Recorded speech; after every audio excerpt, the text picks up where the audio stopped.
Bien, bonsoir mesdames et messieurs. Merci de votre présence ce soir pour la dernière conférence de l'année 2024 des Amis de la Culture. Notre président Rémi Boquet s'excuse, il est actuellement retenu pour des raisons professionnelles à Beauvais. C'est un professeur qui travaille beaucoup plus que 24 heures par semaine. Notre président, voilà. Et peut-être qu'il nous rejoindra à la fin de la conférence. Et il fait remarquer que depuis maintenant 8 ans de présidence, c'est seulement la deuxième fois qu'il n'est pas à nos côtés. Donc, mais cela ne nous empêche pas de nous retrouver. Aujourd'hui, nous avons l'honneur et le plaisir d'accueillir Christian Catoën, ancien chef de service de microbiologie à l'hôpital de Valenciennes. Il va, durant sa conférence, nous faire découvrir une révolution. Et quand je parle de révolution, je pense évidemment à changement. Car notre système de santé va connaître des changements importants à partir du début du XXe siècle. Des changements dans sa pratique, dans ses lieux et ses soignants. Et nous vivons aujourd'hui dans cet héritage. Je ne vais pas parler plus longtemps. Je laisse la parole à notre conférencier. Donc, bonne conférence à tout le monde. Madame la vice-présidente, merci. Bonjour à toutes et à tous. Je vais peut-être commencer effectivement par me présenter. Donc, Christian Catoën, avec mon épouse, nous habitons la métropole lilloise. Et j'ai pris ma retraite maintenant depuis début 2022. J'étais praticien hospitalier. J'avais donc exercé mon activité hospitalière à l'hôpital de Valenciennes, partagé donc essentiellement dans justement cette activité hospitalière, également un petit peu de recherche sur les antibiotiques. Alors, vous posez peut-être la question, un microbiologiste, c'est quoi? Donc c'est vraiment un professionnel de santé qui intervient dans la documentation des maladies infectieuses, qu'elles soient d'origine bactérienne, virale, parasitaire ou même fongique. Alors pour situer, il y a forcément un microbiologiste que vous connaissez, c'est le professeur Didier Raoult qui a fait beaucoup parler de lui ces dernières années. Et je vous rassure, ma présentation sera beaucoup moins polémique que celle qu'il a l'occasion de faire. Donc santé et évolution de la médecine, en réalité ce que je voudrais c'est essayer de vous faire comprendre comment la médecine a évolué au fil du temps en faisant un zoom justement sur cette période un peu particulière, et je vous dirai pourquoi, qui est le début du XXe siècle. Alors je vais commencer par citer, vous reconnaissez ici Voltaire, nous sommes au XVIIIe siècle, grand philosophe qui m'a toujours fasciné. Savez-vous comment Voltaire définissait la médecine au XVIIIe siècle? Il disait: l'art de la médecine consiste à distraire le malade pendant que la nature le guérit.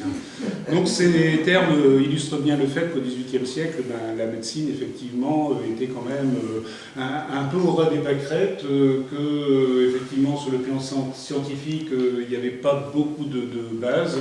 Et d'ailleurs, la preuve en est qu'on soignait beaucoup, soit à coups de clistère, les lavements, ou alors à coups de saignée pour, éliminer ce qu'on disait les mauvais fluides à l'époque. Donc bien sûr, cette définition ne va pas du tout s'appliquer au début du XXe siècle. Alors pourquoi avoir choisi cette période? Parce que c'est vraiment une période clé dans beaucoup de domaines. C'est la période des prouesses scientifiques, de l'éclatement et de l'essor des techniques, grande découverte, la radioactivité, l'évolution des connaissances. On peut citer la physique quantique, des savants célèbres comme Einstein, développement de l'industrie, moyens de transport, l'aviation, l'énergie avec effectivement tout le développement de l'électricité et ce qu'il y a autour, et bien sûr la médecine. Donc je pense que c'est vraiment intéressant de faire un zoom sur cette période. Alors, mais pas que, également dans le domaine de la culture, de l'art, de la mode, au niveau artistique, des nouveaux courants, comme le surréalisme qui sont apparus. Donc c'est vraiment une période très très particulière, c'est pour ça que je voulais vraiment faire ce zoom dessus. Alors si on veut comprendre l'évolution de la médecine, c'est-à-dire passer en gros d'Hippocrate à la médecine, vraiment upgradée que l'on connaît actuellement, effectivement, il faut avoir conscience de l'évolution des connaissances scientifiques il faut avoir conscience de l'évolution des techniques, mais pas que. Il faut également prendre en compte les aspects sociétaux avec, d'une part, la démographie, on le verra, qui a complètement changé au fil du temps, et également les modes de vie qui ne sont plus du tout les mêmes, et ça va lourdement impacter la santé des populations. Donc, ce que je vous invite un petit peu à faire avec moi, c'est comprendre ce qu'était l'état de l'art en médecine, et ça c'est vraiment un vocabulaire qui est utilisé, l'état de l'art, comprendre l'état de l'art en médecine au début du XXe siècle, mais en intégrant le contexte de l'époque. Alors du coup, je vais brosser un tableau qui va aller dans beaucoup de directions, avec beaucoup d'aspects abordés, la démographie des modes de vie, l'action sociale, l'hygiène, l'évolution technologique, on vient d'en parler, la thérapeutique, donc avec l'avènement de plein de classes thérapeutiques, de nouveaux médicaments, les maladies infectieuses, c'est mon domaine, la prévention, on parlera vaccination bien sûr, mais aussi, c'est peut-être inattendu, mais vous verrez que c'est déterminant, l'architecture hospitalière qui a complètement été bouleversée à cette période. Et bien sûr, bon là nous sommes dans la Somme, donc on va parler également des Hauts-de-France pour donner un certain nombre d'exemples. On va commencer par la démographie et les modes de vie. Alors c'est quand même assez notable. Si on compare la population mondiale donc entre le début du siècle et aujourd'hui, vous voyez qu'elle est multipliée par 4, on passe de 2 milliards à 8 milliards. En France, on passe de 40 millions à 68 millions. Le Nord, au Pas-de-Calais, gagne à peu près 1 million d'habitants. Mais vous voyez, ce qui est surtout déterminant, la population rurale en France, plus de 50% au début du siècle, moins de 20% actuellement. Et l'espérance de vie en France, vous voyez qu'on a gagné quasiment 30 ans, c'est quand même considérable, on a gagné 30 ans en un siècle. Elle est passée de 56 ans, cette espérance de vie, à 85 ans. Alors, après, c'est un vaste débat, je ne vais pas m'apesantir là-dessus, pourquoi les femmes nous survivent, nous, hommes. La mortalité infantile, c'est un point aussi qui est très très important. Vous voyez, on avait quand même un enfant sur 10 qui mourait au début du siècle. Maintenant, c'est 0,37%. Vous voyez une situation qui est complètement bouleversée et il faut, et j'essaierai de vous le démontrer, que l'impact de cette densité de population et de l'impact de ces modes de vie vont intervenir dans l'évolution épidémique de beaucoup de maladies.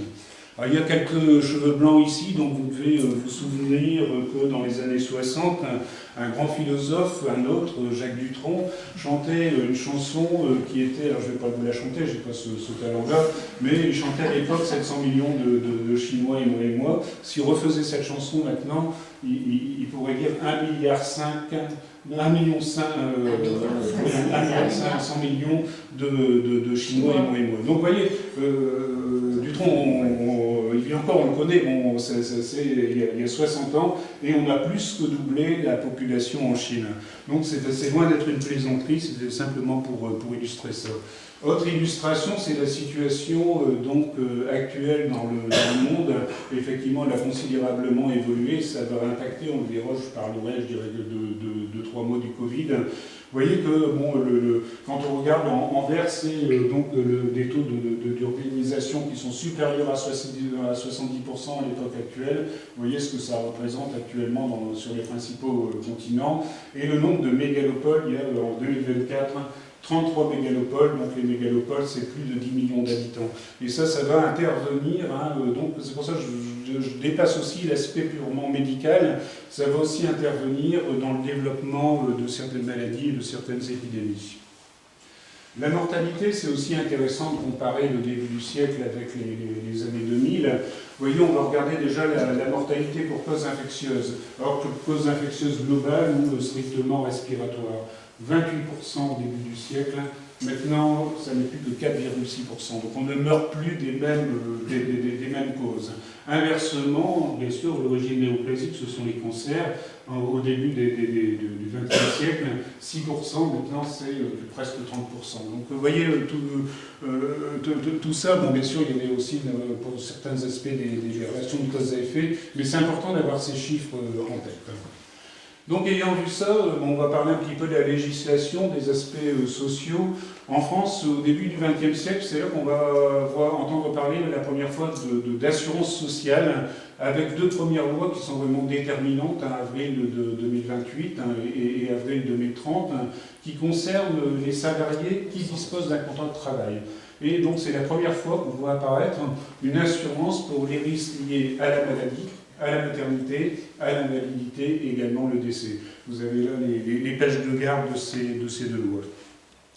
On va parler aussi santé-hygiène avec de considérables progrès au début du XXe siècle, le développement de l'hygiène collective, surtout ce qui est très important, c'est l'assainissement des réseaux hydriques et des eaux usées, qui sont vraiment vecteurs de maladies, parce que les micro-organismes se trouvent dans ces réseaux hydriques. Et bien sûr, ce qui a été déterminant, c'est la chloration de l'eau potable. Ici, je vous ai mis une petite photo qui représente ça. Ce sont, au début du siècle, des rues parisiennes qui sont traversées ici quasiment par des égouts à ciel ouvert. Et on conçoit bien que dans le cas d'épidémie, bien sûr, les choses vont se répandre à toute vitesse. Et inversement, là, je ne sais plus, c'est un pays européen où on est en train d'installer des canalisations, justement, pour pouvoir sauvegarder la qualité de l'eau. Alors en médecine, c'est vrai aussi, l'hygiène qui commençait à être prise en charge au début du siècle, et on a parlé d'hygiène hospitalière. Alors c'est toujours vrai actuellement, c'est devenu une spécialité. Dans les principaux hôpitaux, vous avez, et c'est obligatoire, vous avez la présence d'un médecin hygiéniste qui va rédiger les protocoles, mais qui va également s'assurer en faisant des audits, etc., que l'hygiène hospitalière est bien respectée. Alors on conçoit bien, donc là aussi c'est une photo du début du siècle, qu'avec ces salles communes, avec une multitude de lits, si un patient a été infecté par une maladie transmissible, très très rapidement, le micro-organisme allait diffuser et on avait une épidémie qui était générée de manière très très rapide. Alors quelque chose, accrochez-vous à vos sièges, parce que je trouve que ça donne le tournis, ça donne le vertige, c'est l'évolution des connaissances. Ça c'est un article que j'ai repris d'une revue américaine qui est parue en 2011 et qui mesure comment évoluent les connaissances dans le domaine médical. Pour avoir un doublement des connaissances en médecine, il fallait 50 ans en 1950. 30 ans après, on passe à 7 ans. En 2010, on passe à 3 ans. En 2020, on n'est plus qu'à 73 jours. Donc vous voyez comment tout ça s'amplifie et tout ça montre pourquoi et comment la médecine a évolué. Je vais encore plus vous surprendre, c'est en abordant la notion d'information. Actuellement, on produit en 2 jours autant d'informations qu'on en a produit en 2000 ans, c'est-à-dire entre l'an 1 et l'an 2003. Alors pourquoi? Bien sûr, c'est parce que l'informatique, les serveurs, ce qu'on appelle maintenant en médecine, mais également en sciences, toute la notion des big data, tout ça va à toute vitesse, mais bon, c'est vrai que ça donne le vertige, je répète, en 2 jours l'équivalent de ce qu'on a eu en 2000 ans. Et bien sûr, ça ne va pas s'arrêter. Qu'est-ce qu'il en sera dans 10 ans avec le développement de l'intelligence artificielle? Il est certain que ça ne va pas s'arrêter. Donc, je voulais aussi rappeler un peu toutes ces données pour que vous compreniez un petit peu l'évolution. Alors, l'évolution, bien sûr, elle est technologique. Ce qu'il faut savoir, c'est que la médecine, c'est une science appliquée. Les sciences appliquées, ce ne sont pas elles qui évoluent. En réalité, elles vont tirer profit par répercussion de l'évolution des sciences fondamentales. Donc ce n'est pas la médecine qui évolue, c'est la physique et la chimie, on va le voir sur des exemples, qui vont permettre donc à la médecine de progresser. Et c'est ainsi donc au début du XXe siècle, qu'un certain nombre de découvertes ont permis de mieux connaître la pathogénie des maladies, de développer des techniques diagnostiques que l'on verra, et également une meilleure prise en charge des patients, ne serait-ce que par les aspects thérapeutiques. Alors le diagnostic, un exemple, c'est l'imagerie médicale. À la fin du XIXe siècle, on découvre les rayons X. Et il faudra attendre le début du XXe, donc toujours cette période vraiment charnière qui est essentielle, pour voir se développer les examens radiologiques. Et malheureusement, la nocivité des rayons a été reconnue, mais avec un certain décalage. Et c'est vrai que ça fait frémir de voir là un opérateur, alors un radiologue ou un manipulateur, je ne sais pas, en train de faire ses... Donc le patient, lui, pendant quelques minutes, va être exposé aux rayons, mais le manipulateur, là, il va être tous les jours exposé avec derrière un risque qui est quand même de haut niveau. Donc rapidement sont apparus les premiers tabliers de plomb, bon, qui à l'époque, bon, bien sûr ça n'a pas rien à voir avec ce qu'on a maintenant. Là, le praticien ressemble plus à un scaphandrier qu'autre chose.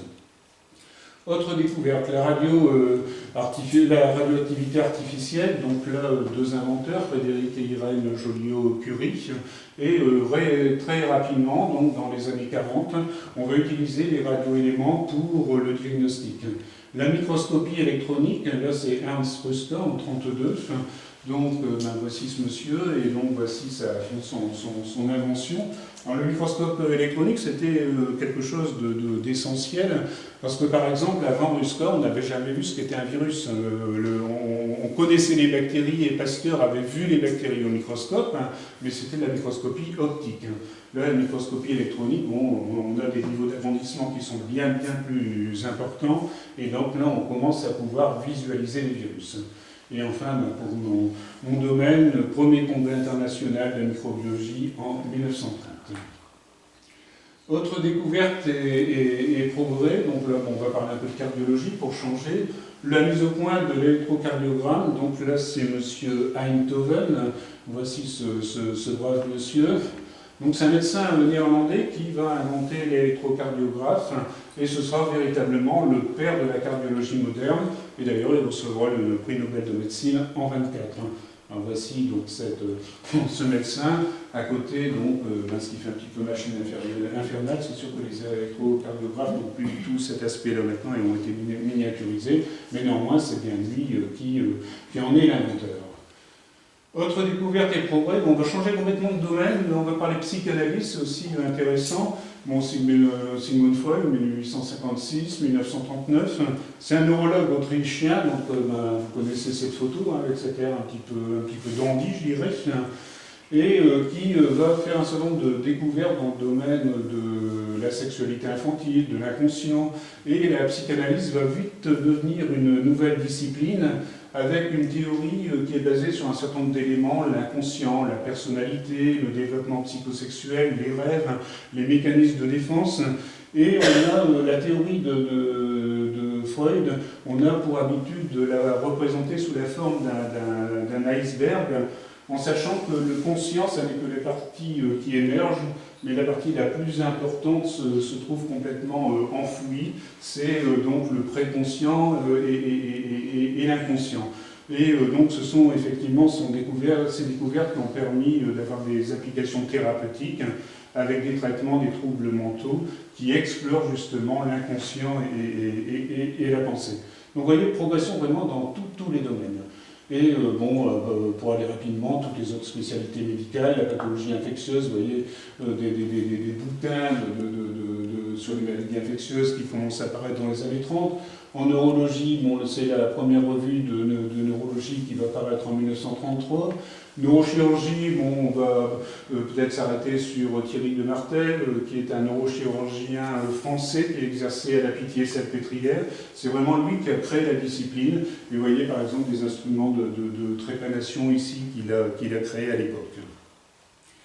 Donc ça c'est un petit peu le diagnostic. Maintenant en thérapeutique, qu'est-ce qui a bougé ? Les médicaments, l'insuline qui est découverte en 1922, qui va être largement utilisée pour le traitement du diabète. Donc là c'est Banting, donc un médecin canadien. Les sulfamides, alors une petite histoire, je la raconterai derrière, une petite anecdote, mais c'est toujours intéressant, qui va permettre les premiers traitements des maladies infectieuses. Avant on n'avait quasiment rien, ou alors des produits très toxiques comme des sels de mercure, etc. Enfin, pas des choses très recommandables. les vitamines A, B, D et les antihistaminiques qui sont découverts en 1937. Donc vous voyez vraiment toute une foultitude de découvertes, tant sur le plan diagnostique que sur le plan thérapeutique. Alors on va revenir au sulfamide, parce que l'histoire est un petit peu intéressante. Donc c'est un médecin allemand, Gerhard Domacht, qui va être nommé directeur de recherche dans une firme pharmaceutique qui s'appelle la firme G. Farben. Et les chimistes de cette entreprise vont synthétiser un colorant qui est utilisé pour le textile qui s'appelle le protosylrubrum, donc c'est un colorant de couleur rouge. Et rapidement, Domacht va découvrir que ce colorant a des propriétés antibactériennes. Il va publier ses travaux en 1935 et dès 1936, les sulfamides vont être très utilisés pour traiter des infections. Le succès est tel que le comité Nobel décide de lui attribuer le Nobel de médecine.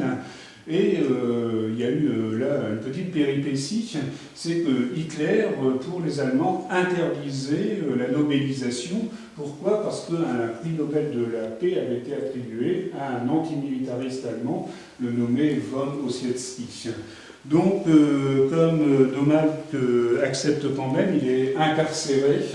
Et comme c'est un petit peu un opportuniste, il va crier haut et fort qu'il est antisémite, ce qui fait qu'il va finir par être libéré. Et pour en finir, il recevra son Nobel de médecine beaucoup plus tard à Stockholm en 1947. Alors les antibiotiques, la pénicilline, c'est le premier antibiotique qui est découvert. Tout le monde pense, tout le monde sait que c'est Alexander Fleming en 1928 qui l'a découvert, donc voici ce brave Fleming. C'est pas tout à fait vrai. Hein. Il y a eu des découvreurs antérieurs, on va y revenir. Alors, donc ça, lui, c'est le découvreur, mais il fallait fabriquer ensuite la pénicilline pour l'utiliser en thérapeutique. Donc là, ce sont deux savants fluorés de chaîne qui mettent au point les procédés d'extraction et de mise en production. Et la première utilisation de la pénicilline va se faire durant la guerre 39-45, en 1940.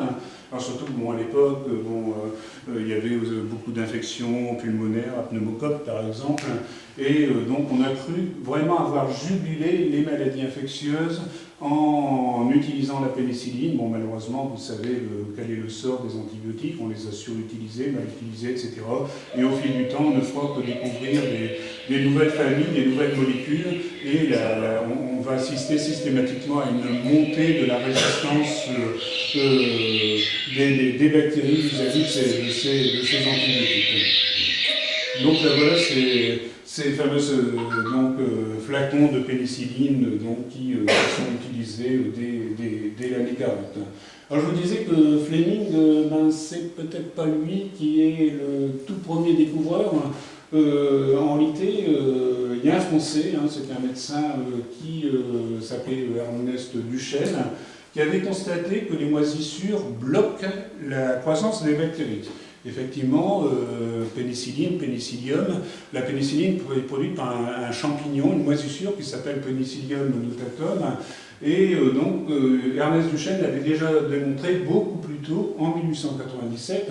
Alors voici ce brave monsieur. Et donc voici la première page de sa thèse qui avait été soutenue à la faculté de Lyon. Donc on pourrait dire qu'effectivement c'était un petit peu injuste parce qu'on a oublié Duchesne. Et je pense que c'est peut-être lui quand même le premier découvreur. Autres aspects thérapeutiques, la transfusion sanguine. Début du XXe, on met en évidence les différents groupes, tout au moins pour le système ABO. Et les premières transfusions sanguines vont être appliquées durant la guerre 14-18, avec une meilleure maîtrise, surtout dans les années 30-40. Et donc là, c'est en France, à l'hôpital Saint-Antoine, qu'on va voir apparaître le premier centre de transfusion. Et le fondateur s'appelle Arnaud Tsang, donc vous avez ici sa photo. Donc là, j'irai là aussi découverte française. On va parler un petit peu de maladies infectieuses. On l'a vu au début du XXe, c'est la première cause de mortalité. Pourquoi? Il n'y a pas de prévention, puisque les vaccins ne sont pas disponibles, et par ailleurs, on n'a pas de traitement, les antibiotiques ne sont pas non plus disponibles. Donc effectivement, les maladies infectieuses se développent et sont pour certaines d'entre elles mortelles. Quelles sont les plus problématiques? La tuberculose, la polio, la diphtérie, la coqueluche, la rougeole, la typhoïde. Ce sont vraiment à l'époque des maladies dont on meurt. Bon, actuellement, on les rencontre exceptionnellement. Bon, c'est vrai qu'il y a des petites résurgences, par exemple la coqueluche, on voit apparaître des petits cas bronchés, etc. Mais ce ne sont plus les milliers, voire les millions de cas qu'il pouvait y avoir à l'époque, au début du siècle. Pourquoi? Parce que, effectivement, c'est pas un hasard, vous voyez, que vis-à-vis de toutes ces maladies, il y a un vaccin. S'il y a des antivax, on pourra en discuter tout à l'heure. Mais il y a un vaccin donc, qui présente une certaine efficacité. Et puis également, on dispose de traitements antibiotiques qui sont efficaces. Alors je voulais comparer les deux époques pour qu'on comprenne bien comment les épidémies ont pu se développer et se répandre. On va commencer par la première période qu'on vient de cibler, au début du XXe siècle. Qu'est-ce qui pouvait favoriser la survenue d'épidémies? On l'a vu, pas encore suffisamment d'hygiène, on n'a pas de vaccin et on n'a pas de traitement. Inversement, qu'est-ce qui pouvait limiter les épidémies? Moins de concentration de population, on l'a vu, la population mondiale était 4 fois moindre, et puis on n'avait pas ces mégalopoles, et surtout les déplacements limités. Parce que ce qu'il faut savoir, c'est que les virus ou les bactéries responsables d'épidémies, ils prennent le train et l'avion, comme nous le faisons, et c'est comme ça que ça avance très très vite. L'époque actuelle, c'est un peu l'inverse, en miroir. Qu'est-ce qui va favoriser le développement d'une épidémie? La forte concentration de population, avec ses mégalopoles, etc. Le fait qu'on prenne l'avion d'un continent, d'un pays à l'autre. Inversement, la connaissance de la pathogénie des maladies, on l'a très rapidement. Rapidement, on met en œuvre des mesures barrières d'hygiène. Et on met très rapidement aussi en œuvre des vaccins et des traitements efficaces. Donc si on applique ce petit tableau au Covid, qu'est-ce qu'on a connu avec le Covid? On part donc de cette fameuse province de Wuhan en Chine, forte concentration, donc ça explose en ville, et puis après tout le monde prend l'avion, donc hop, très rapidement, le Covid se répand au niveau de la planète. Quand je dis rapidement, c'est en quelques mois. Inversement, l'épidémie, elle a été quand même vite jugulée. Bon, maintenant, c'est plus le même virus, on ne peut plus comparer. Mais rapidement, on a compris ce qu'était cette maladie liée au Covid-19. On a mis en place de l'hygiène, des mesures barrières, l'hygiène des mains, les masques. On a mis au point rapidement un vaccin. Je vous rappelle, c'est quand même, je dirais, assez spectaculaire pour une épidémie qui se développe en 2020, début 2021, on a un vaccin, le premier qui est développé par Pfizer, 1 an pour mettre au point un vaccin, c'est quand même quelque chose de spectaculaire. Et également des traitements antiviraux qui ont été mis en œuvre. Donc, vous voyez, une épidémie qui se répand à toute vitesse, mais qui s'arrête aussi rapidement. Si le Covid avait eu lieu au début du XXe siècle, qu'est-ce qui se serait passé? Les facteurs favorisants, effectivement, auraient fait que ça aurait duré beaucoup plus longtemps, parce que on n'avait pas de traitement, on n'avait pas de vaccin, etc. Par contre, facteur limitant, le Covid, il se serait installé tout doucement, ville par ville, pays par pays. Donc, vous voyez, quand on a compris ce tableau, on comprend comment les épidémies se développent et pourquoi on n'a plus du tout le même contexte au XXe siècle, enfin au début du XXe et maintenant. Alors, puisqu'on parle d'épidémie, je voulais rappeler quand même la grippe espagnole, c'est quelque chose quand même qui était assez spectaculaire. La guerre 14-18, on dit toujours qu'elle était la plus meurtrière. Une dizaine de millions de morts, on va dire, selon les sources. Savez-vous, donc ça c'est sur 14-16, c'est en 5 ans. Savez-vous, la grippe espagnole, combien elle a tué en 1 an? Cette période de vie. Ouais. Donc, entre 40 et 50 millions de morts. Donc vous voyez à quel point, je dirais, une épidémie pouvait être mortelle à l'époque. Alors des décès, bien sûr, qui touchaient autant les personnes âgées, mais on dit la grippe, c'est plutôt les personnes, là y compris les jeunes, hein, donc chez les artistes, Guillaume Apollinaire, mort de la grippe à 38 ans, Yvonne Chileux, le peintre, à 28 ans, Edmond Rostand à 50 ans. Et ce qui est intéressant de voir pourquoi, vous allez me dire, pourquoi cette grippe-là en 1918 et pourquoi ça n'arrive pas tous les ans. Simplement parce que le virus grippal mute chaque année. Et c'est pour ça que le vaccin de cette année, c'est pas le même vaccin que l'an dernier ou que l'année encore précédente.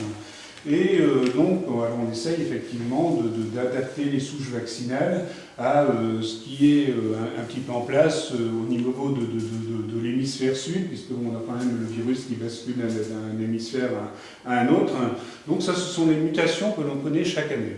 Et de temps en temps, on a ce qu'on appelle des cassures, donc c'est-à-dire qu'on voit apparaître un tout nouveau virus grippal vis-à-vis duquel on n'a aucune prémunition sur le plan immunitaire. Et si par manque de chance, le virus est très virulent, c'est ce qui s'est passé en 1918, c'est la catastrophe. Donc vraiment des pandémies grippales qui ont été extrêmement méchantes, qui ont touché des millions et des millions d'individus avec des taux de mortalité importants. Alors le pire c'était 1918, 40 millions, 50 millions de morts. Après, bon, il y a eu successivement, alors c'était de mémoire en 1957 et en 1960 et des poussières, 68, il y a eu la grippe de Hong Kong et la grippe asiatique, moins mortelle quand même. Donc là aussi, un tout nouveau virus, il s'est produit ce phénomène de cassure que j'écrivais. Et au XXIe siècle, ça a failli arriver, hein, vous vous souvenez, 2009, le ministre de la Santé, c'était Roselyne Bachelot, et arrivée d'un nouveau virus, H1N1, complètement différent. Hein. Il était séquencé. En réalité, c'est un virus qui doit très très peu au virus humain. C'était la recombinaison entre un virus porcin et un virus aviaire. Et donc, on a cru à la catastrophe. Et à l'époque, bien sûr, j'étais associé au réunions de cellules de crise. Le gouvernement avait déjà prévu en 2009 les mêmes mesures qui ont été prises pour le Covid, c'est-à-dire que fermeture des cinémas, des centres commerciaux, etc., etc. Et ils avaient même prévu, d'ailleurs, à l'époque, c'était quasiment que l'armée soit dans les rues pour faire respecter le confinement. Alors vous allez me dire, pourquoi est-ce que la catastrophe n'a pas eu lieu?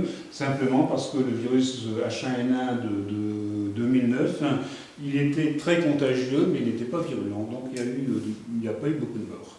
Donc vous voyez, et ça, il ne faut pas se leurrer, hein, des épidémies de grippe comme ça, il y en aura encore. La future pandémie, les scientifiques, les virologues l'attendent. Hein, ça arrivera là. Est-ce que c'est dans 2 ans, dans 10 ans, dans 20 ans, ça, on ne sait pas. Mais ça arrivera forcément parce que, comme j'expliquais, ces virus mutent sans arrêt, sans arrêt. L'exemple de la peste aussi, c'est intéressant. Hein. Donc c'est une maladie infectieuse, cette fois-ci, qui est transmise par les puces.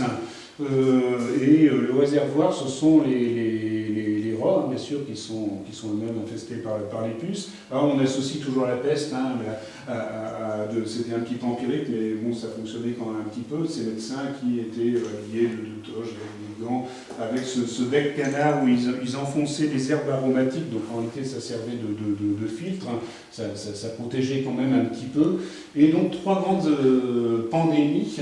La première qu'on appelait la peste de Justinien, c'était 6e, 7e siècle. Donc vous voyez, il faut toujours comparer à ce qu'on connaît actuellement, Covid. Hein, je dis, une épidémie qui dure une bonne année. Là, c'est pas une bonne année, c'est 2 siècles.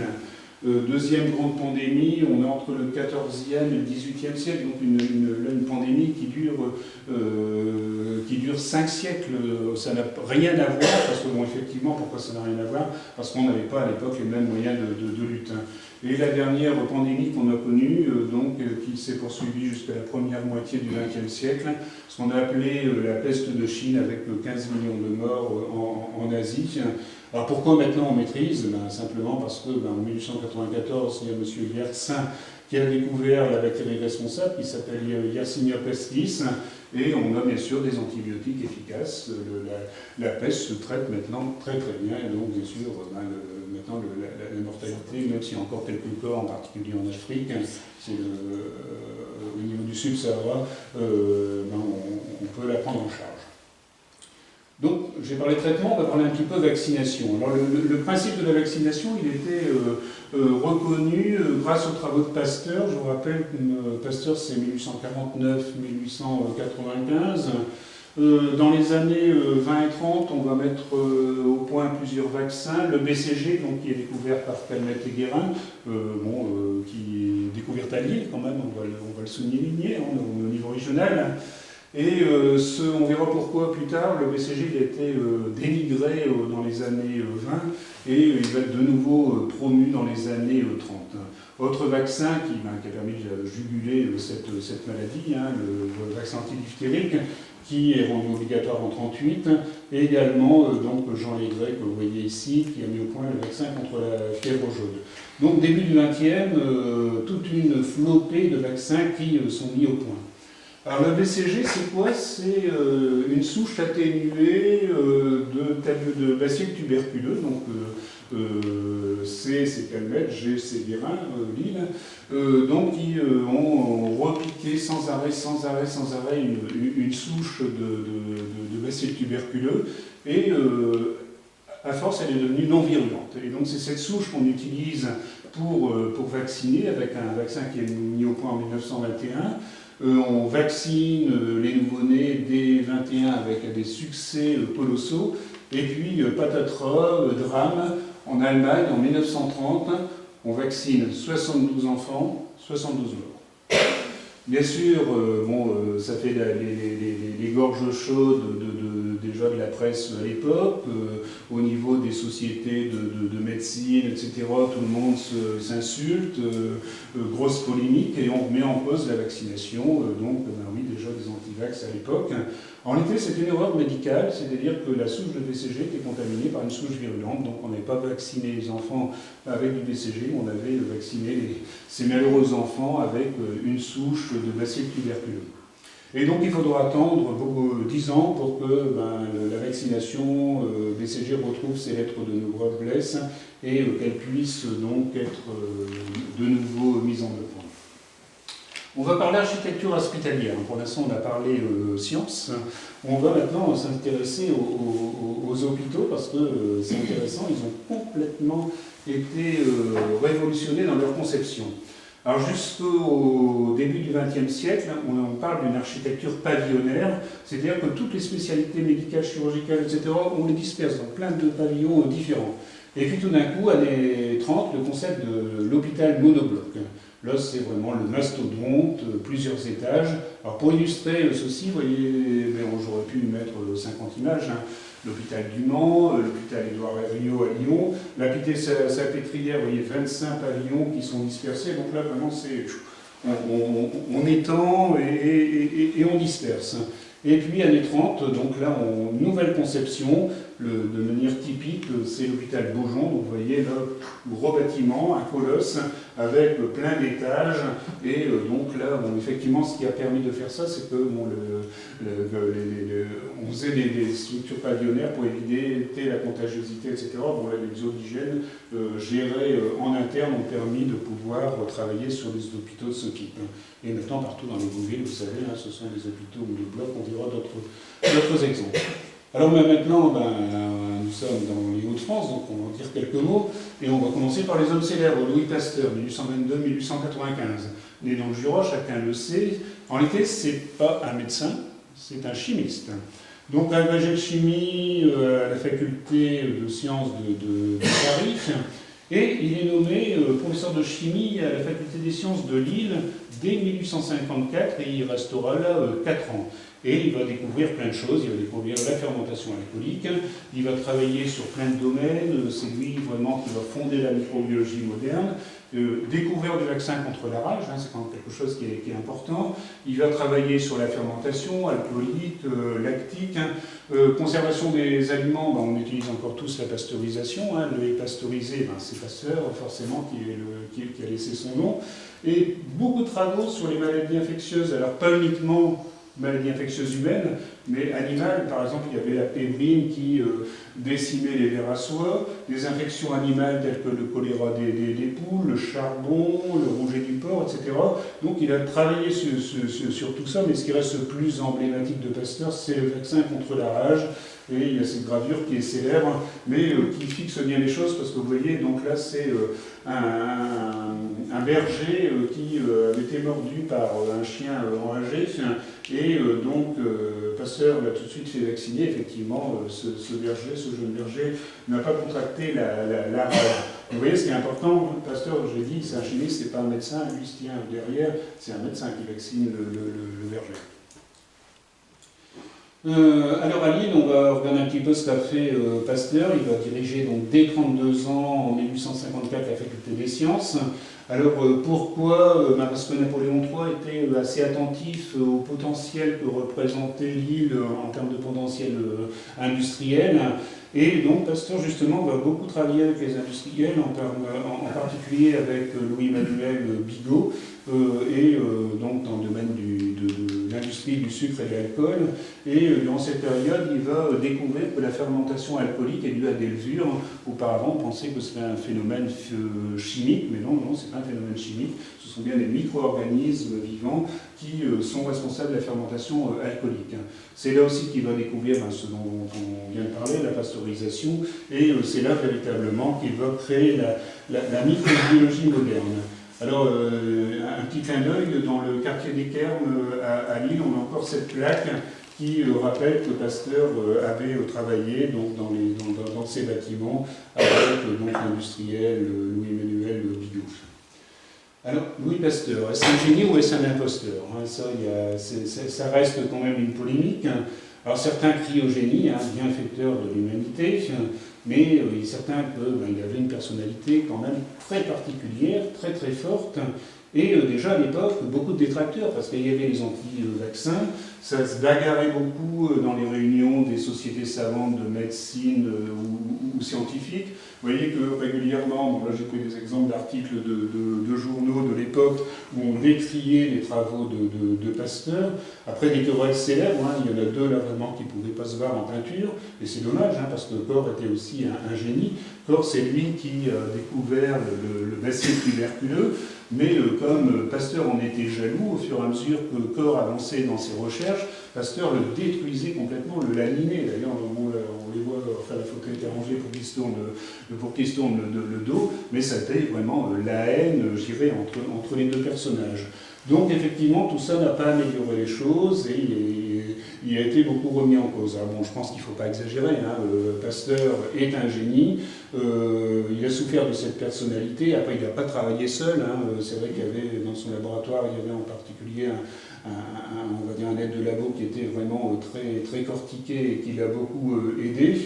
Alors bien sûr, on trouve après des bouquins, les grandes impostures, etc., où Pasteur est un petit peu démonté. Mais je pense qu'il faut surtout retenir, c'est un génie, c'est sûr, un personnage avec un ego démesuré, c'est sûr aussi. J'avais la chance de visiter en visite privée son musée à Arbois, et le conservateur, la conservatrice du musée, nous racontait une petite anecdote, parce que sur la fin de sa carrière, la Suisse avait proposé à Pasteur un véritable pont d'or pour qu'il vienne continuer ses recherches en Suisse. Donc on lui avait proposé un salaire mirobolant, un superbe laboratoire, etc. Et il a refusé. Donc bien sûr, beaucoup de personnes sont venues s'enquérir, mais maître, pourquoi avez-vous refusé? Alors il a eu cette parole qui est quand même assez extraordinaire. Il dit, écoutez, la France venait de perdre l'Alsace et la Lorraine, elle n'allait quand même pas perdre son savant le plus prestigieux au monde. Vous voyez, très simple. Alors, Calmette, hein, Très humble. Calmette, donc on est toujours à Lille, c'est un bactériologiste français qui d'abord travaillait à Paris avec Émile Rouff, et il va travailler également avec Pasteur, ce qui fait qu'Émile Rouff va lui confier la direction de l'Institut Pasteur de Lille en 1995. Il va rester directeur à Lille pendant 25 ans. Vous voyez, c'est vraiment quelqu'un qui a bien marqué Lille. Il a travaillé sur la tuberculose, avec son partenaire, on va voir tout de suite derrière, c'est lui qui va donc découvrir et produire cette fameuse souche de BCG qui permettra donc d'obtenir le vaccin que l'on connaît tous. Alors Camille Guérin, donc son partenaire, le voici. Lui, c'est pas un médecin, c'est un vétérinaire biologiste. Et il rejoint Pasteur Lille en 97 et il va travailler conjointement avec Calmette. Il va travailler également sur la variole, il va mettre au point un sérum anti-venin de serpent et il va travailler également sur la tuberculose bovine. Donc, et voici donc les deux compères là, dans leur laboratoire. Alors après, bon, là je vais sombrer un peu dans l'anecdote, mais je voulais me mettre ça pour qu'on s'amuse un peu. Pour qu'on s'amuse un peu, parce que puisqu'on parle des Hauts-de-France et des hommes célèbres, je voulais vous raconter un peu l'histoire de Charles Paul, qui m'a un peu distrait. Alors c'est un médecin légiste, né en 1879, qui est mort en 1960. Il est né à Boulogne-sur-Mer, donc c'est vraiment un homme de la région. Et c'est vraiment lui qui est le précurseur de la médecine légale. On l'a appelé l'homme aux 100 000 autopsies. Alors comment est-ce qu'il a fait comment est-ce qu'il a ainsi progressé? Simplement parce qu'il avait un sens de l'observation qui était absolument extraordinaire. Et il a fait des autopsies remarquables qui l'ont transformé en véritable vedette. Alors, par exemple, Bonneau, tout le monde pensait que c'était lors de son arrestation la police qui l'avait tué d'une balle. En réalité, il a prouvé que Bonneau, non, il s'était suicidé. C'était pas du tout. Après, Jean Jaurès assassiné, c'est lui qui a fait l'autopsie. Paul Doumer assassiné, c'est lui qui a fait l'autopsie. Louis Renaud qui est mort dans sa cellule parce que il avait été accusé de collaboration avec les nazis, et à sa mort dans sa cellule qui paraissait suspecte, donc la famille avait demandé une autopsie. Donc vous voyez, des choses quand même qui ont de la gueule, des grands personnages où il a fait des autopsies. Alors des procès retentissants, Landru, vous vous souvenez, en 1922, 11 victimes de cet homme charmant. Sa cuisinière qui était présentée d'ailleurs lors du procès, et donc pour montrer le sens de l'observation mais également de l'expérience, Charles Paul s'était amusé à prendre sur des cadavres des têtes et mesurer le temps de combustion dans cette fameuse cuisinière. Donc il lui fallait du pratique, Charles Paul. Alors donc, Landru, Petiot, 27 victimes, donc vous voyez aussi son charmant visage, et donc ce qui fait qu'il est devenu vraiment très célèbre, médiatisé, également influent sur le plan politique, et néanmoins c'est pour ça aussi que je voulais un peu le citer, parce qu'il marque un petit peu la charnière entre les scientifiques, les médecins, etc., qui travaillaient vraiment comme des praticiens avec le sens de l'observation, etc., un petit peu à la Pasteur, et puis après on bascule, on part dans la médecine qui devient une science, et donc après il a perdu son aura parce qu'en médecine légale c'est la science qui a supplanté ce sens de l'observation. Donc c'est quelque chose qui est un petit peu, je trouve, emblématique dans le fait qu'il est monté en puissance et puis après tout d'un coup tout est retombé. Alors quelques mots des lieux de savoir dans les Hauts-de-France, l'Institut Pasteur, créé en 1894. Les locaux existent toujours, boulevard Louis XIV, avec l'Institut Pasteur, bien sûr. Pourquoi avoir créé un Institut Pasteur à Lille? C'était à la demande du maire de Lille, parce qu'il y avait, surtout dans le quartier Saint-Sauveur, qui était insalubre, il y avait beaucoup d'épidémies, entre autres de diphtérie. Donc il fallait vraiment faire de la recherche et essayer de solutionner ça. Donc, à Pasteur, vous avez plusieurs équipes de recherche qui travaillent sur les maladies infectieuses, cardiovasculaires, sur le cancer, sur le diabète, et Pasteur Lille travaille de manière indépendante par rapport à Pasteur Paris. Autre lieu de savoir, c'est la faculté de médecine, créée à Lille en 1875, avec les premiers locaux qui se trouvent place Philippe Lebon. Ils existent toujours, maintenant ils ont été transformés en appartements. Ils ont été utilisés jusqu'en 1951 Pourquoi 51? Parce que la cité hospitalière commençait à voir le jour dans les années 30, interrompue durant la guerre, et donc elle sera, cette nouvelle faculté de médecine, opérationnelle qu'en 1951. Et donc vous avez maintenant cette nouvelle faculté de médecine, enfin, là, une photo de l'époque, ça c'est l'intérieur de la cour donc, du CHR de Lille, et donc toute la faculté de médecine se trouve ici, là, sur les bâtiments de droite. Alors quelque chose qui est vraiment typique et propre à Lille, on ne trouve pas ça dans les autres villes françaises, c'est l'exemple d'une faculté libre de médecine. Alors c'est en 1874 un dénommé Camille Féronvaux, alors je vais citer ses paroles, qui disait « C'est la religion dans la médecine que nous voulons introniser ici en créant une faculté catholique ». Alors après, il y a eu un gros débat sur la terminologie, parce que faculté catholique, ça faisait un petit peu trancato, donc certains ont préféré parler de faculté libre. Et pour créer cette faculté libre, il fallait 3 critères. Il fallait des locaux universitaires, des enseignants et un hôpital pour pouvoir de manière pratique enseigner la clinique. Donc on a créé l'hôpital Sainte-Eugénie pour ce faire. Pour l'enseignement, d'abord, c'est le collège Saint-Joseph qui est utilisé. Et puis ensuite, on a créé effectivement, rue du Port, cette nouvelle faculté de médecine avec ses locaux un petit peu vraiment impressionnants, dans un style néo-gothique. Bon, il y aura quelques vicissitudes au moment de la guerre, mais derrière, l'activité de cette fac de médecine doit très vite reprendre. Et en parallèle, bien sûr, on va avoir la polyclinique Saint-Philibert qui sera inaugurée, elle, en 1932, qui va devenir ensuite, en 1934, hôpital Saint-Philibert, avec des établissements annexes que vous voyez ici. Alors là, j'ai repris un peu cette faculté libre qui est quand même assez impressionnante. On se croirait en Angleterre, ce style néo-gothique, ces bâtiments qui sont classés et qui sont quand même assez extraordinaires. On aurait pu y tourner des scènes d'Harry Potter.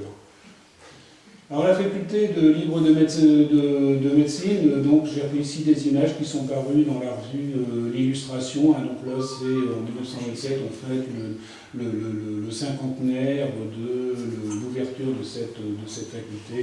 Donc voilà quelques documents que j'ai voulu citer. Alors sinon à Lille, avant ça, il y avait des anciens hôpitaux. Il y avait l'hôpital Saint-Sauveur qui comportait 360 lits, et il n'en reste que ça.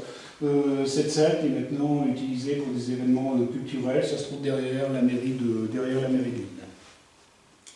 L'hôpital Calmette, qui va être construit là aussi au début du XXe siècle, on retrouve cette architecture massive de l'époque. C'est pas très loin du CHR. Donc vous voyez vraiment ces bâtiments monoblocs, comme je l'ai décrivé tout à l'heure, donc toute nouvelle conception. Alors on va s'arrêter un petit peu sur le CHU de Lille. En réalité, il y a eu vraiment, je dirais, une association de volonté entre Oscar Lamprey, chirurgien, le maire de Lille de l'époque, Roger Salengro, et le recteur d'académie pour vraiment faire avancer le projet. Et effectivement, c'était très vite. L'étude a d'abord été confiée à un architecte américain du nom de Nelson, et ensuite c'est Jean Walter qui va poursuivre. On commence en 1934 par construire la faculté de médecine. Ensuite, en 1936, on construit des bâtiments d'hospitalisation avec cette architecture innovante que l'on connaît, du béton armé par brique, une structure en étoile, une cour intérieure hexagonale avec la faculté de médecine au nord. Donc il donne ce bâtiment qui, ça à l'époque, c'était unique en Europe. C'était vraiment le premier bâtiment de ce type que l'on pouvait créer, avec un agencement intérieur qui est aussi complètement moderne, avec des ronds-points au centre de chaque service, des corbeilles pour les infirmières et pour disposer du matériel de soins, et les chambres disposées en rayon de roue. Donc vous aviez donc au centre ces fameuses corbeilles qui sont restées longtemps emblématiques du sud de l'île. On était vraiment dans une nouvelle conception de l'organisation des soins. Donc le CHU de Lille, bon, c'est la première fois qu'on parle de cité hospitalière avec le premier regroupement en France d'un hôpital, d'un secteur d'enseignement et d'un centre de recherche. Donc c'était quelque chose qui était complètement novateur et, comme je le disais tout à l'heure, achèvement en 1953. D'autres bâtiments de la même époque, hein, l'Institut de stomatologie, l'Institut de médecine légale et sociale. Alors bon, je suis dans la Somme, donc je vais quand même jeter un petit coup d'œil. Amiens, Hôtel de Dieu, qui est créé en 1100. Ensuite, on voit apparaître l'hôpital Saint-Charles en 1641 et l'hôpital Saint-Victor, 19e siècle. Donc là, on est sur des structures pavillonnaires, comme je l'ai décrivé tout à l'heure. Et ensuite, l'année 60, donc on va vraiment créer le CHU d'Amiens, associé à des facultés. Et vous connaissez tous, donc 2014, le nouveau CHU d'Amiens. Donc on a toujours vraiment en perspective ces deux organisations complètement différentes, pavillonnaires, monoblocs. Et Doulan, j'attends un petit peu aussi. Alors la Première Guerre mondiale, l'hôpital était intégré à la citadelle, avec donc là, une photo de l'époque que j'ai retrouvée en fouillant un petit peu sur Internet. Dans les années 20, on crée un hôpital hospice, et donc il faudra attendre les années 70 pour créer le nouvel hôpital que vous connaissez tous. Alors si l'histoire de la médecine vous intéresse, et je vais terminer là-dessus pour aller plus loin, il y a plein de musées qui sont en France en lien avec la médecine. Déjà, si vous allez vous balader dans le Jura, je vous le conseille, vous pouvez aller visiter la maison natale de Pasteur à Dole. Vous pouvez, et ça c'est encore beaucoup plus important parce que là il y a encore, enfin plus intéressant, il y a encore son laboratoire qui est intact, hein, donc c'est à la fois sa maison d'habitation, mais c'est également son laboratoire, on a découvert un certain nombre de choses. À Paris, vous avez le Centre d'histoire de la médecine à Paris 6 et le musée d'histoire de la médecine. Alors, ce sont des bâtiments assez grandioses avec des vitrines qui rappellent et qui sont truffés d'objets plus ou moins intéressants. Vous avez le musée de l'assistance publique des hôpitaux de Paris. Si vous ne voulez pas quitter la région, ben, je vous conseille le musée Pasteur à Lille, pardon, avec, vous voyez, un des appartements au grand siècle, avec plein de souvenirs de Pasteur à l'époque.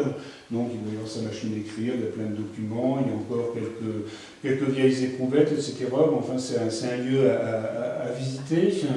À Lille, il y a un musée hospitalier régional qui est vraiment intéressant. On l'a fait récemment justement, donc, qui organise des visites guidées de l'ancienne hospice gantois, qui était un hôpital à l'époque, qui maintenant est un hôtel de prestige, et qui a son propre musée qui se trouve à Calmette. Alors, le musée c'est rigolo, hein, vous avez plein j'ai repris justement des instruments du début du siècle.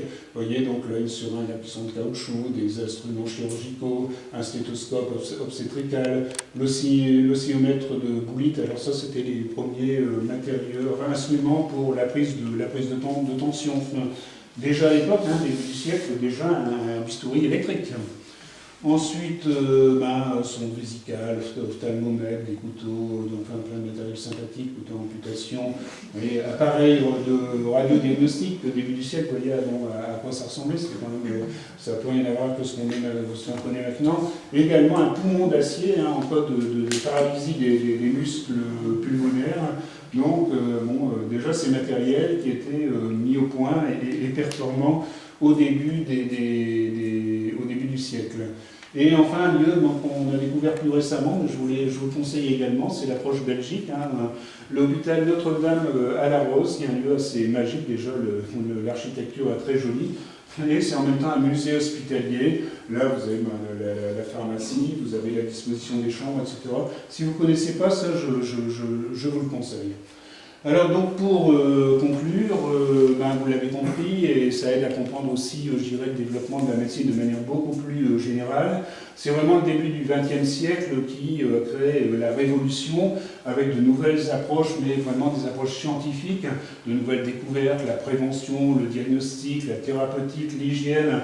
la prise en charge des patients, la prise en charge des maladies, les structures de soins, on a vu l'architecture. Donc c'est vraiment, je dirais, l'époque déterminante qui nous a menés vers la médecine que l'on connaît actuellement. Alors, vous me pardonnerez, mais bon, ça c'est un petit trait d'humour. J'ai commencé par Voltaire, je vais terminer par Philippe Bouvard. Que dit-il, ce brave Philippe Bouvard de la médecine actuellement? Il dit: les incessants progrès de la chirurgie et de la médecine sont vraiment angoissants. De quoi mourra-t-on dans 20 ans? Je vous remercie.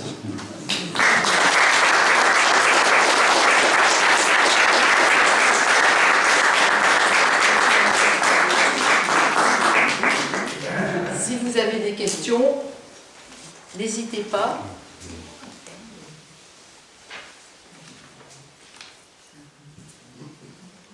C'est la première, la plus difficile. Oui, Chantal. Oui. Pour quelle raison les femmes meurent plus tard que les hommes? Je ne sais pas si c'est véritablement expliqué. Bon, c'est certainement multifactoriel, mais je me prononcerai pas. Je ne sais pas si scientifiquement il y a une explication. Alors certains plaisantent autour de ça en disant oui, les hommes travaillent plus, etc. Non, moi je ferme la parenthèse. Mais ça, c'est pas scientifique. C'est une plaisanterie. Non, c'est une plaisanterie, bien sûr. Non, honnêtement, je ne sais pas si c'est véritablement une explication. Je ne sais pas. Oui. Je voudrais savoir pourquoi un bébé qui naît pendant la grippe espagnole, par exemple ma grand-mère, est décédée de la grippe espagnole et ma mère est née juste 2 mois avant. Et elle n'a rien eu. Alors après, il y a ce qu'on appelle, vis-à-vis des maladies infectieuses, une sensibilité individuelle. Donc, et ça on l'a très bien vu avec le Covid, il y avait des patients qui très rapidement avaient un Covid qui s'aggravait et qui allait mourir dans les jours, les semaines suivantes, et d'autres qui faisaient un Covid beaucoup plus léger. Alors, pourquoi? C'est le même virus, donc oui, là on peut parler vraiment de susceptibilité individuelle. Nous ne sommes pas tous égaux face à la maladie. Est-ce que vous pourriez éteindre votre ordinateur, s'il vous plaît?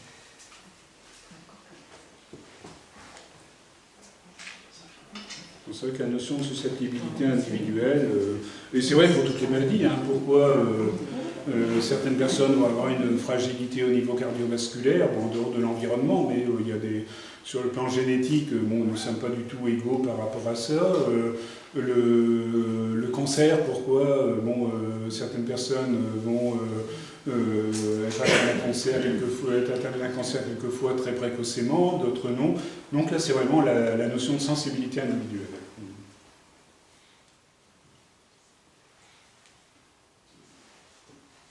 Je voulais vous demander, Oui. vous avez dit qu'il pouvait y avoir d'autres pandémies, comme on a eu le Covid, Oui. mais comment vous pouvez savoir qu'il y en aura d'autres? Simplement parce qu'on connaît le pouvoir de mutation des virus, et si vous voulez, le danger actuellement, c'est ce qui s'est déjà, c'est ce qui s'est produit déjà un certain nombre de fois, des virus animaux qui sont très virulents. On parle de la grippe aviaire, par exemple. Pourquoi est-ce qu'on abat des troupeaux entiers, etc. Parce que ces virus sont virulents pour l'homme, mais ne sont pas adaptés à l'homme. Donc, c'est-à-dire qu'il n'y a pas de transmission animale-homme. Le risque, c'est que, un jour, par le biais d'une mutation, un virus virulent animal s'adapte à l'homme et, du coup, génère une épidémie mortelle. Alors ça, on l'a connu déjà ici dans les années 2020 à 2 reprises. Là, le Covid, vous savez, c'est un coronavirus, un co, c'est corona, et on a eu des débuts de 2 épidémies. L'un, c'était le SARS, qui c'était au début des années 2000, qui a donc qui a touché l'Asie, et on a eu très très peur qu'il arrive en France. Le deuxième, c'est le MERS, là on a eu 2 seuls cas en France, et bon, on n'en est pas fiers, enfin les 2 ont abouti dans mon hôpital à Valenciennes, avec respectivement des taux de mortalité dans les provinces qui ont été touchées de 30% et de 10%. Donc vous imaginez un nouveau virus comme ça qui apparaîtrait avec 30% de mortalité, ce serait une catastrophe, quoi. Bon, alors qu'est-ce qui se passe si on reprend justement l'histoire de ces 2 autres coronavirus? À l'origine, ce sont des virus qui touchent les chauves-souris, très très communs chez les chauves-souris, mais qui ne sont absolument pas adaptés à l'homme. Donc il ne peut pas y avoir de transmission de la chauve-souris vers l'homme. Donc pour qu'il y ait quand même une adaptation à l'homme, il faut que ce virus passe par un mammifère. Et c'est ce qui s'est passé dans les 2 cas. Pour le SARS que j'évoquais en premier, c'était cet animal, c'était la civette, hein, c'est un petit mammifère qui est utilisé pour sa viande. Il y en a plein en Asie, il y en a plein les marchés. Et pour en finir, le virus, le coronavirus est passé de la chauve-souris à la civette, il s'est adapté à la civette, et avec des densités de population importantes, etc., je reviens à ce que je dis, il a fini par s'adapter à l'homme. Bon, heureusement, moyennement, donc il n'y a pas eu l'épidémie annoncée, sinon on était mal, hein, 30% de mortalité. Le deuxième cas, le MERS, là c'est encore différent. On part de la chauve-souris, mais l'animal qui a permis une certaine adaptabilité à l'homme, c'était le dromadaire. Et nous, les 2 cas que nous avons eu à Valenciennes, le cas initial, c'était un patient qui avait une insuffisance rénale sévère, d'ailleurs, donc il était sous immunosuppression, etc., ça le rendait fragile. Et il est allé à Dubaï, et il est allé visiter un marché aux chameaux. Et c'est là qu'il a contracté le virus, et du fait de sa faiblesse immunitaire, il a effectivement été touché. Donc le danger, et ça arrivera forcément, je dirais scientifiquement c'est prouvé, le danger c'est d'avoir des virus virulents qui pour l'instant sont strictement sur des réservoirs animaux et qui pourraient dans un second temps s'adapter à l'être humain. Alors ça ne se fait jamais en une seule étape, en général il faut une étape intermédiaire. Pour le Covid, c'est la même chose. Hein. Le COVID, au départ, c'est le Covid-19. Au départ, c'est la chauve-souris. L'animal intermédiaire, on a une quasi-certitude, ce serait le pangolin. Donc, des phénomènes comme ça. Et bon, alors maintenant, il faut voir la science a considérablement, comme je disais, évolué. Tous les virus, je vais reprendre l'exemple de la grippe espagnole. Pourquoi est-ce qu'on connaît si bien ce virus? On a réussi à le reproduire en laboratoire. Alors les scientifiques, quelquefois, ont des méthodes un peu particulières. Qu'est-ce qu'ils ont fait? Ils sont allés dans les charniers de la guerre 14-18. Ils ont ouvert des tombes et ils ont récolté du matériel génétique. Ils ont aussi comme ça complètement séquencé, décrypté. Alors le virus de la grippe, c'est pas de l'ADN, c'est de l'ARN. Ils ont donc complètement décrypté, séquencé. Ils ont reproduit ce virus en laboratoire. Donc vous voyez, on est capable de faire bien des choses maintenant. Mais c'est sûr que des phénomènes comme ça, il y en aura d'autres. Hein. D'autres questions? Est-ce que ça vaut le coup de se faire vacciner actuellement contre la Covid, alors qu'on dit que c'est tout le temps mutation, donc les vaccins qui sont là aujourd'hui sont les vaccins sur ce que l'on connaît? Oui, alors en réalité ce sont des mutations qui ne vont pas enrayer l'immunicité du vaccin. Donc c'est-à-dire que le vaccin actuel couvre encore les souches qui ont muté. Bon, actuellement, il y a toujours des petites mutations, mais ce sont quand même des mutations à la marge. Il y a eu quand même une mutation un petit peu importante qui s'est faite à l'issue de la vague épidémique, mais qui s'est faite dans le bon sens. Parce que le Covid, si on se souvient bien, au départ, c'était vraiment des infections pulmonaires, hein, sévères, avec des décès, des patients en réanimation, etc. Et la mutation, pour en finir, a un peu allégé la virulence du virus. Et maintenant, c'est plus un virus ORL qu'un virus pulmonaire. Donc là, ça a muté dans le bon sens. Ça peut se faire aussi. Mais enfin, soyez rassurés, le vaccin actuel couvre toujours les souches. Et de toute façon, en cas de besoin, c'est réajusté, hein, comme la grippe, je vous disais, chaque année, le vaccin de la grippe est différent de celui de l'année précédente. Oui. On pourrait supposer que la grippe aviaire devienne attaque l'homme. Ah oui, tout à fait. Donc là, on est sur un virus qui actuellement est adapté aux oiseaux et aux volailles. Mais si ce virus, entre guillemets, hein, je n'aime pas ce mot-là, mais s'humanise, alors là, il suffit de pas grand-chose. Hein, il suffit, parce que comme ce ne sont pas des virus qui sont adaptés à l'homme, il faut, pour que ce virus puisse infecter l'homme, il faut ce qu'on appelle des inoculums très très importants. Donc c'est-à-dire des quantités de virus colossales. Donc on pourrait aussi imaginer que par exemple un éleveur qui est au beau milieu de ces volailles, avec certainement des inoculums très importants, puisse contracter, et puis après, progressivement, adaptation à l'être humain. Donc là, quand on fait abattre des poulaillers, etc., là, on est dans la prévention, parce que c'est véritablement c'est ce risque-là que l'on craint. C'est plus la prévention par rapport à l'homme. Par rapport à l'homme, mais aussi parce que si toutes les volailles des élevages, bon après, oui, ça marche dans les deux sens. Hein.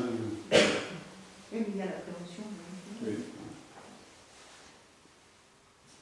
Alors c'est sûr que alors après on peut faire des calculs statistiques, hein, mais bon, si on prend la grippe, bon, j'ai cité ces trois grandes pandémies, des cassures, comme je vous ai exprimé, avec l'arrivée d'un tout nouveau virus, ça se produira encore. Après, comme je dis toujours, il faut rester humble, c'est la nature qui décide, c'est pas nous. Le dégel du permafrost. Oui, oui, parce que là, le risque, d'ailleurs on en parle beaucoup actuellement, on parle les microbes, c'est bien, il faut, bon, c'est vrai qu'on était dans une génération où quasiment, et d'ailleurs c'est agaçant, on achète un produit pour mettre dans son lave-linge ou dans son lave-vaisselle, il faut que ça tue toutes les bactéries, les surfaces, bon, c'est de la folie, les bactéries. Savez-vous, pour illustrer ça, selon vous, vous êtes composé de combien de cellules? Ouais, c'est à peu près dans les 20 à 30 000 milliards. Et donc là, je suis en train de me promener, les 20 ou 30 000 milliards de cellules. Mais je promène combien de bactéries? 2 fois plus. 50, 60 000 milliards. Donc, pour en finir, avant tout, on ne comporte pas avant tout des cellules humaines, on comporte des bactéries. Ils sont présents dans toutes les cavités, tubes digestifs, etc. etc. Et c'est ça aussi qui assure, je dirais, déjà notre immunité, qui assure la fabrication de vitamines dans notre tube digestif, qui assure notre digestion, etc. etc. Donc ces bactéries, elles sont bénéfiques. Hein. Donc il faut arrêter Bon, effectivement, il y a des bactéries pathogènes, mais elles sont minimes par rapport... les bactéries sont aussi nos ancêtres. Hein. La vie est apparue grâce aux bactéries. Donc dans la cellule, que ce soit les cellules animales, humaines, végétales, etc., il y a un organisme qui sert à produire de l'énergie qu'on appelle la mitochondrie. La mitochondrie, en réalité, ce sont des bactéries. Donc les bactéries, c'est vraiment l'origine de la vie. Et on a tout fait pour dire il faut les détruire, il faut les stériliser, il faut mettre des désinfectants partout, etc. etc. Qu'est-ce qu'on commence à entendre à la télévision quand on voit des interviews, etc. Ah tiens, c'est curieux, les enfants qui ont été élevés près d'une ferme, ils ont moins d'allergies, ils ont une immunité... voilà, c'est QFD. Hein. Donc il faut arrêter toute cette surprotection, etc. Donc on va voir des parents qui vont laver 10 fois leur enfant par jour, et puis à côté de ça, ça ne les dérange pas qu'ils vont cloper à côté d'eux.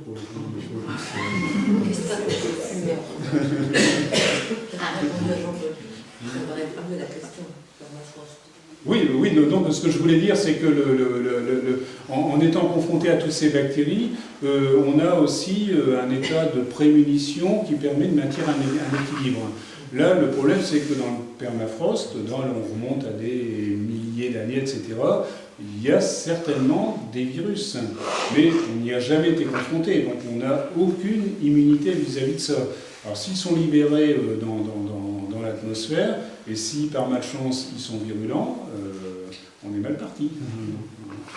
Le risque, c'est ça, c'est pour ça que j'avais pris l'image d'enfants qui sont confrontés à des micro-organismes, etc., qui se font rapidement leur immunité. Là, le permafrost, pour l'instant, on n'a aucune immunité vis-à-vis de potentiels virus qui pourraient se trouver à ce niveau-là.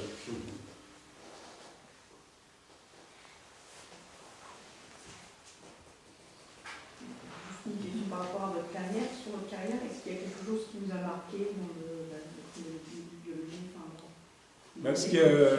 ce qui m'a marqué, c'est le manque de sagesse humaine, puisque moi, j'aurais dit un petit peu, mon domaine, c'était l'antibiothérapie. Et pour en finir, si on regarde, c'est complètement délirant, parce qu'on ne veut plus parler de virus avec la grippe, etc. On a des bactéries actuellement qu'on appelle toto-résistantes. Alors toto, ça veut dire qu'elles sont résistantes à tous les antibiotiques. Et ces bactéries, on fait tout pour les cantonner. Quand on a une dans un hôpital, c'est le pleur sec, parce qu'il faut qu'elle reste chez le malade, qu'elle n'aille pas ni chez le malade d'à côté, ni dans le service d'à côté. Donc pourquoi est-ce qu'on en est arrivé là? C'est parce que les antibiotiques, on les a extrêmement mal utilisés.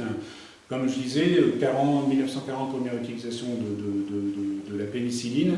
À la suite de ça, il y a des dizaines de nouvelles familles et des centaines de molécules. Donc, pour en finir, le manque de sagesse humaine, c'était de dire, bon, de toute façon, on ne réfléchit pas, on traite, et puis, même si ce n'est pas utile, même, je rappelle, de toutes les campagnes qu'il y a eu de sensibilisation, les médecins de ville qui systématiquement, la moindre angine, donnaient des antibiotiques, alors que dans 99% des cas, l'angine est virale.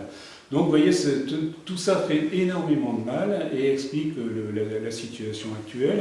Alors il n'y a pas uniquement la médecine humaine, il y a également la médecine vétérinaire, vétérinaire au sens large, où on a utilisé, mais là on utilisait en kilos, en dizaines de kilos chez l'être humain, on l'utilisait en quintaux dans des élevages intensifs, etc. Parce que forcément, si vous mettez 1000 vaches sur le même carré, si une épidémie, forcément, les 1000 vaches vont être touchées pour des raisons de promiscuité. Les volailles, c'est pareil. Donc, pour en finir, on a commis l'erreur d'arroser les volailles d'antibiotiques. Et tout ça a fait monter la résistance avec un cercle aussi infernal où, par la nourriture, on en venait forcément à ingérer des bactéries qui étaient résistantes. Et en cas d'infection, pour un patient qui se trouve en réanimation, qui va être antibiosé plusieurs fois, etc., on va faire émerger ces bactéries par un processus de sélection. Et donc là, on est vraiment dans une spirale infernale. Donc on a vraiment très très mal utilisé. Alors maintenant, il y a une prise de conscience qui est insuffisante. C'est quand même pas normal parce que on a des indicateurs. On peut définir par habitant le nombre de doses par habitant et par pays d'antibiotiques. La France, parmi les mauvais élèves, elle doit se trouver en 3e position. Donc c'est-à-dire pour l'Europe. Avant, je ne sais plus, il y a Chypre, il y a la Turquie, mais enfin on est juste derrière. Si vous prenez les bons élèves, ce sont les pays nordiques, Danemark, Suède, Norvège, etc. Également les Pays-Bas. Les Pays-Bas consomment par habitant 10 fois moins d'antibiotiques que nous. Bon, vous êtes allé en Hollande comme moi, on a les mêmes pathologies, il fait froid comme chez nous, etc. Pourquoi les Hollandais consomment 10 fois moins d'antibiotiques? Donc ça montre que tout ça, pour en finir, ça a été très, très, très délétère. Alors ça m'a beaucoup marqué parce que forcément c'était dans mes thématiques et dans mes travaux. Et ce qui est aussi intéressant, parce que je parlais de domaine vétérinaire, ils ont fait de gros progrès. Vraiment pour l'aliment, pour en complément d'alimentation, prévention d'épidémies, etc. Tout le domaine animal vraiment fait des progrès et ils se sont vraiment montrés vertueux. Il y a plein de centres de surveillance, pour ça on a vraiment les chiffres précis. Et maintenant ce qui est vraiment intelligent, et ça c'est un concept qui est apparu maintenant, ça doit faire à peu près une dizaine d'années, c'est qu'on arrête de regarder les choses par le bout de la lorgnette et on parle de la notion de One Health, donc c'est-à-dire une seule santé. Une seule santé, donc c'est-à-dire que si on s'intéresse qu'à la médecine humaine, on a perdu d'avance. Il faut c'est globaliser médecine humaine, médecine animale et également le bien-être de la nature.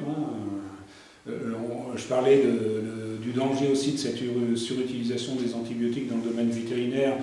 Forcément, si vous prenez un troupeau de vaches, les vaches vont déféquer, les antibiotiques vont se retrouver dans l'herbe.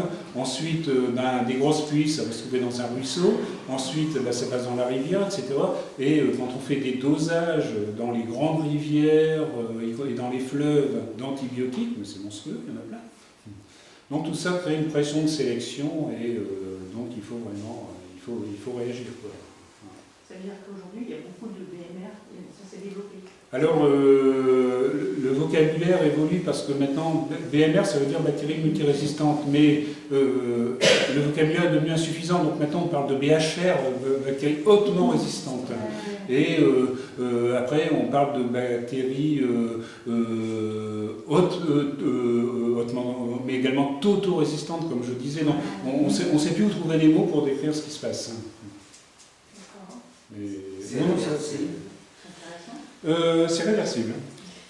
C'est réversible. C'est réversible.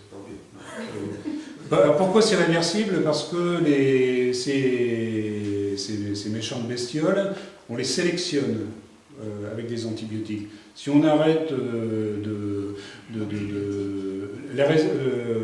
je vais utiliser un langage scientifique, l'acquisition de résistance pour une bactérie, c'est pas bon pour son fitness.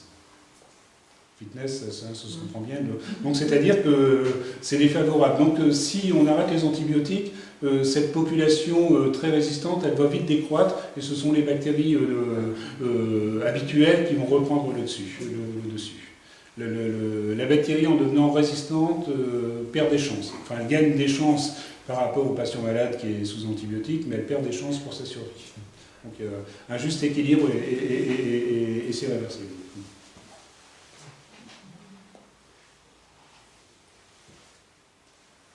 On parle beaucoup de médecine douce aujourd'hui, les plantes, les insectes et ainsi de suite. Alors, je pense qu'il faut rester raisonnable. Les plantes, effectivement, il y a des principes actifs dans les plantes et il y a des gens compétents comme les herboristes qui savent bien. Après, il y a tout ce qui est à verser dans le sac des fake news où on entend quelquefois des gens qui refusent de se soigner et y compris j'ai déjà vu ça, ou entendu ça, des gens qui ont un cancer et qui disent non, moi je refuse la médecine et je vais me soigner par des plantes. Bon, il faut pas rire, c'est pas les plantes qui vont juguler un cancer du poumon ou autre chose. Donc il faut avoir une juste mesure, ça rend certainement service ou en complément pour certaines pathologies, mais dès qu'on arrive à un certain niveau de gravité, c'est pas la tisane qui va résoudre.